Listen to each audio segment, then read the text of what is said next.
ہم ایران کے ساتھ کھڑے ہیں اور پاکستان کو کھل کر کھڑا ہو جانا چاہیے۔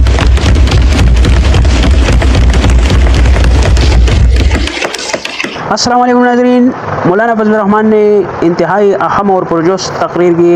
مولانا فضل الرحمان نے آیت اللہ خامنائی کی شہادت کو امت مسلمہ کے لیے ناقابل تلافی نقصان قرار دیا اور حکومت پاکستان پر زور دیا کہ وہ صاف اعلان کرے کہ وہ ایران کے ساتھ ہے، باڑ میں جائے اسرائیل اور باڑ میں جائے ٹرمپ۔ آئیے خوبصورت سی ویڈیو دیکھتے ہیں، اس پر پھر بعد میں کمنٹ کرتے ہیں۔ آج ہمارا فلسطینی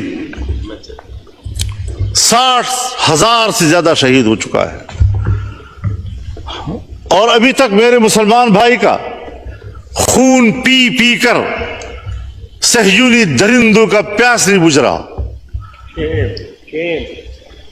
مسلسل بمباریاں جاری ہیں۔ 2 روز کے اندر 1,500 لوگ شہید ہو چکے ہیں۔ مجھے ابھی راستے میں ایک صحافی نے پوچھا، اور وہ ریکارڈ بھی کر رہا تھا، کہ جی جنرل عاصم منیر صاحب اور ٹرمپ کی ملاقات ہوئی ہے، آپ اس بارے میں کیا کہیں گے؟ میں نے کہا کہ ابھی میرے پاس تو کوئی ایسی رپورٹ نہیں ہے، انہوں نے اگر کوئی وہاں پر پریس ٹاک کی ہو میرے علم میں نہیں ہے، لیکن میں ایک سیاسی کارکن کے طور پر یہ تجزیہ کر سکتا ہوں کہ اس نے ضرور کہا ہوگا کہ انڈیا پاکستان کے درمیان جنگ نہیں ہونی چاہیے۔ اس نے ضرور یہ کہا ہوگا کہ ایران اور اسرائیل کے درمیان جنگ نہیں ہونی چاہیے، اور اس نے کبھی نہیں کہا ہوگا کہ اسرائیل فلسطینیوں پر بمباری بند کر دے۔ یہ 3 جملے میرے پاس ہیں کہ ادھر سے انڈیا پاکستان جنگ کی بات ہوئی ہوگی، اسرائیل اور ایران کے جنگ کی بات ہوئی ہوگی، اور کبھی بھی فلسطین کے حوالے سے ٹرمپ نے بات نہیں کی ہوگی۔ کیوں یہ امتیاز بڑھتا جا رہا ہے؟ جہاں پر صہیونی مرتا ہے، جہاں پر مودی مرتا ہے، اس سے تو ان کو تکلیف ہو رہی ہے، لیکن اگر ایک غریب مسلمان، غیر مسلح مسلمان، چھوٹے چھوٹے بچے، خواتین، بوڑھے بزرگ، ان کا خون بہہ رہا ہے، پورا شہر ملبے کا ڈھیر بن گیا ہے، اس کا کسی کو احساس نہیں ہے؟ مسلمان کی نظر سے نہ دیکھو، انسان کی نظر سے دیکھو۔ اس کا معنی یہ ہے کہ اگر کوئی شخص مسلمان نہیں ہے، اگر کسی شخص کی زندگی قرآن و سنت کی تعلیمات سے آراستہ نہیں ہے، تو پھر یہ انسانیت نہیں، اسی کو ہم حیوانیت کہتے ہیں۔ اس انسانیت پر فخر مت کرو، شرم کے مارے تمہارے سر جھک جانے چاہیے۔ اس کو انسانیت کہتے ہیں۔ پاکستان اسلامی دنیا کا بڑا ملک ہے، پاکستان اسلامی دنیا کا مؤثر ملک ہے، پاکستان اسلامی دنیا کا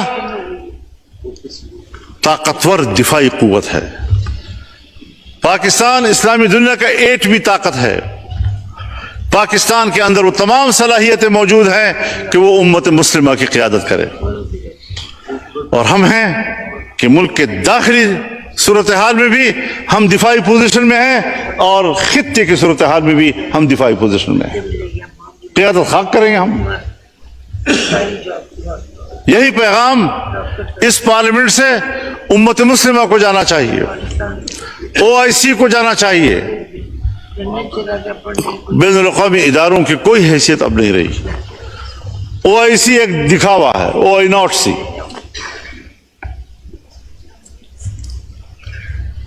سلامتی کونسل 5 بڑے ممالک، ترقی یافتہ ممالک کی منوپلی ہے۔ پورا اقوام متحدہ اور جنرل اسمبلی امریکہ کی لونڈی ہے۔ جب وہ چاہیں ہماری سیاست پر بھی قبضہ کر لیں، ہم سے قانون سازی کا حق بھی چھین لیں، ہم ان کے دباؤ پر قانون سازیاں کرتے رہیں، معیشت ان کی خواہشات کے تابع کریں. اور یہ جو بجٹ پیش کیا گیا ہے، اگر وزیر خزانہ صاحب موجود ہوتے تو میں ان کی موجودگی میں یہ کہتا کہ وزیر خزانہ صاحب، یہ بجٹ آپ نے تیار نہیں کیا، یہ IMF نے تیار کیا ہے اور آپ نے پڑھ کر سنایا ہے. آپ کے اندر اس وقت بجٹ بنانے کی صلاحیت بھی ختم ہو چکی ہے. کب ایک طاقتور ملک کی حیثیت اختیار کریں گے ہم؟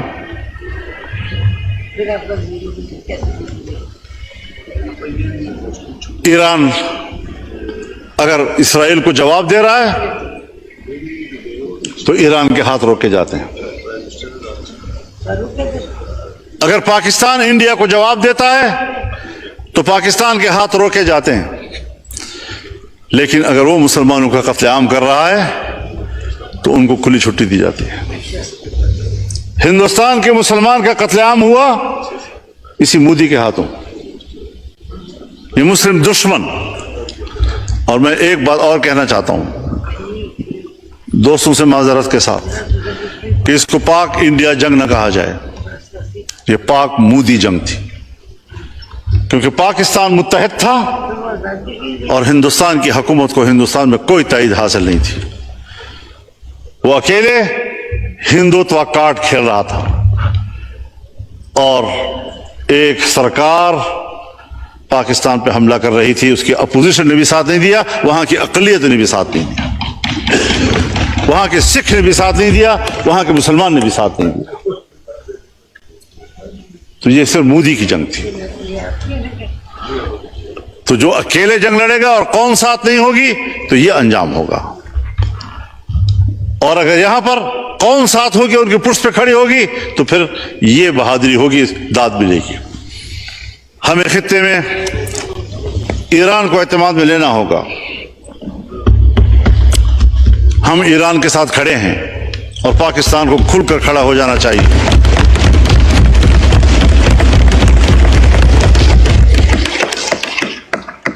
ہمیں کھل کر اہل غزہ کے ساتھ، فلسطینیوں کے ساتھ کھڑے ہو جانا چاہیے.